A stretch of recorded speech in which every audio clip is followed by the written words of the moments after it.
নমস্কাৰ আন এক গুৰুত্বপূৰ্ণ খবৰৰ সৈতে ষ্টুডিঅ'ত মই ৰিঞ্জা। সামগুৰিত পুনৰ সংগঠিত হৈছে ভয়ংকৰ পথ দুৰ্ঘটনা।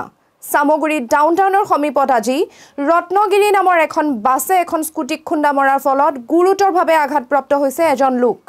দুৰ্ঘটনাত গুৰুতৰভাৱে আঘাতপ্ৰাপ্ত হোৱা ব্যক্তিজনক স্থানীয় ৰাইজে ততাতৈয়াকৈ প্ৰেৰণ কৰিছে নগাঁও মেডিকেল কলেজ হস্পিটেললৈ। দুৰ্ঘটনাত পতিত হোৱা স্কুটি আৰোহীজন সামগুৰিৰ গেন্ধালীৰ বকুল বড়ো বুলি জানিব পৰা গৈছে। দুৰ্ঘটনা সংঘটিত কৰা বাছখনৰ নম্বৰ হৈছে AR11E0109 আৰু স্কুটিখনৰ নম্বৰ হৈছে AS02AB5642।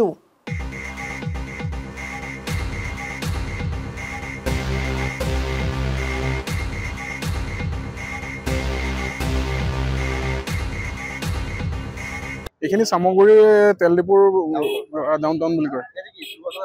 ইয়াতে দুৰ্ঘটনা এটা হৈছে। অৰুণাচল ষ্টেচনৰ এখন বাছ মানে ছুপাৰ এখন আহি আছিলে নগাঁও অভিমুখী বা লগতে আমি দেখাই পাইছোঁ গুৱাহাটী অভিমুখী, কিন্তু গেন্ধালীৰ এজন কিবা দাস উপাধিৰ তেখেত ইয়াতে যিখন ছুপাৰৰ তলত স্কুটি লৈ অহাৰ ফলত দুৰ্ঘটনাত পতিত হৈছে। কিন্তু তেখেতৰ মৃত্যু হোৱা নাই। তেখেতক তৎকালীনভাৱে স্থানীয় লোকসকলে উদ্ধাৰ কৰি পেলাই সামগুৰি আমাৰ যিখন হস্পিটেল আছে তালৈ লৈ যোৱাৰ ব্যৱস্থা কৰিছে। স্কুটিখন সম্পূৰ্ণভাৱে ছুপাৰৰ তলত সোমাই গৈছে আৰু মানুহটো ছুপাৰখনৰ তলৰ পৰাই উলিয়াইছে ইয়াত যিসকল স্থানীয় মানুহ আছে।